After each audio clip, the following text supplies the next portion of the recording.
સુરત મહાનગરપાલિકા દ્વારા fire NOC બીયુસીને લઈ સીલિંગની કામગીરી કરાઈ રહી છે, ત્યારે કતારગામમાં ગેરકાયદે પતરાના શેડો ઊભા છે, જ્યારે દુકાનો, માર્કેટો, મોલ સીલ કરાતા વિરોધ કરાયો છે. સુરત મહાનગરપાલિકાના બે રૂપ જોવા મળ્યા છે. કતારગામ વિસ્તારમાં મોટા પતરાના શેડો ઊભા કરાયા છે.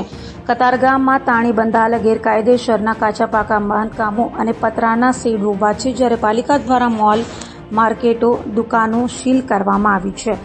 ગેરકાયદેસર બાંધેલ પતરાના શેડ સામે કોઈ કાર્યવાહી નહીં, જેને લઈ જવાબદાર મનપાના અધિકારીઓ, ધારાસભ્ય અને કોર્પોરેટરો વિરુદ્ધ ખાતાકીય તપાસની માંગ કરાઈ છે.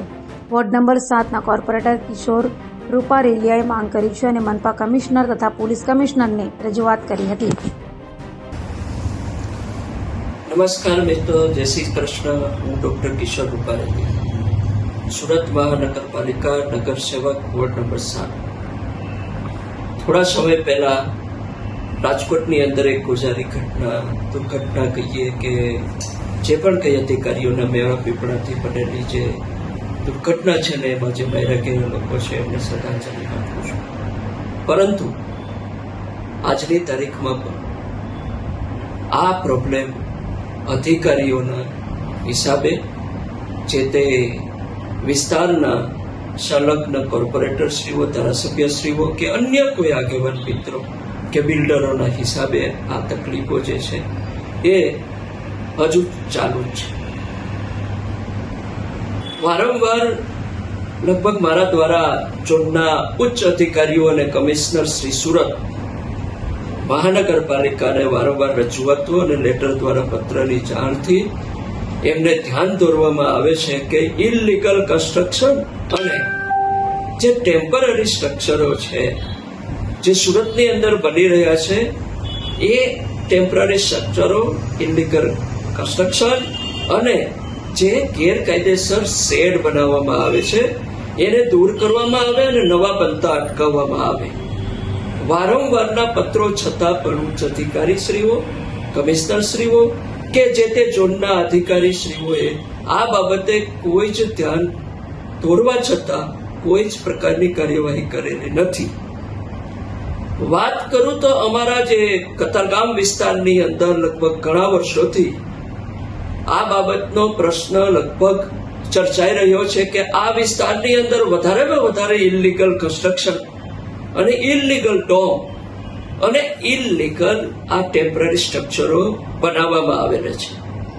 એમાં ઘણા બધા નાના ઘરના લોકો, એટલે કે મધ્યમ વર્ગથી ગરીબ વર્ગના લોકો વધારે ખર્ચ ન થાય એના હિસાબે એક નાની એવી કોટડી બનાવી અને પોતાનો ધંધો અને બેરોજગારીને દૂર કરી અને રોજગારી, પોતાના પરિવાર માટે રોજગારી મેળવવા માટેની કોશિશ કરતા હોય છે.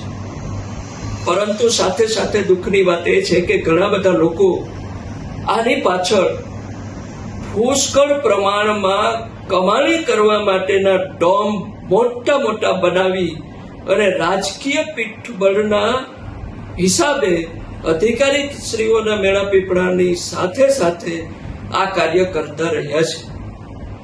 હવે જ્યારે પણ દબાણ આવે છે કે આવી દુર્ઘટનાઓ બને છે, ત્યારે આ નાના અને મધ્યમ વર્ગના લોકોને હેરાન કરવામાં આવે છે. પરંતુ જે મેળા પીપળાવાળા ધારાસભ્ય, કોર્પોરેટરશ્રી, બિલ્ડરો અને મોટા મોટા અધિકારીઓની સાઠગાંઠના હિસાબે એમના જે બનાવેલા જે ડોમ હોય, એમની જે પરમિશનથી, પરવાનગીથી બનાવવામાં જે ડોમ હોય છે એને કોઈ હલાવી શકતું બી નથી.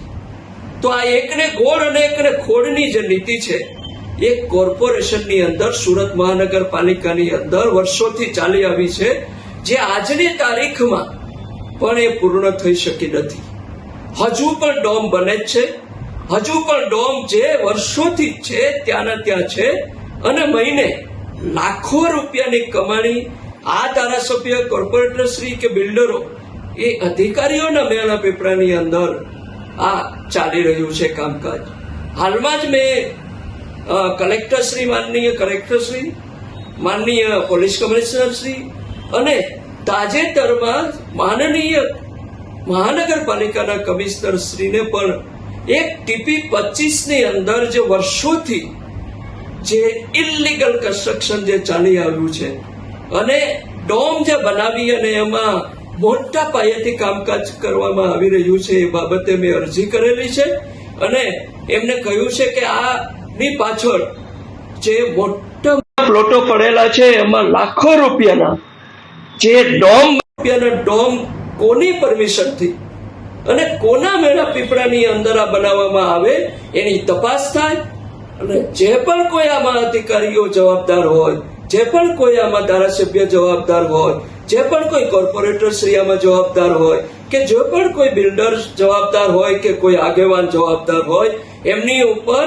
કાયદેસરની કાર્યવાહી કરવામાં આવે અને આ જે લોકો આમાં સંડોવાયેલા હોય એમની ખરેખર ખાતાકીય તપાસ થાય અને આ જે કોર્પોરેટર શ્રીઓ અને પ્રતિનિધિઓ છે કે પછી ધારાસભ્ય છે કે બિલ્ડરો છે એમની આવકની પણ તપાસ કરવામાં આવે અને 2 નંબરી આવક એમની તપાસ કરી એમને જે તે અનુરૂપ નિયમ મુજબ એમની ઉપર કાયદેસરની કાર્યવાહી કરવામાં આવી મારી વિનંતી છે.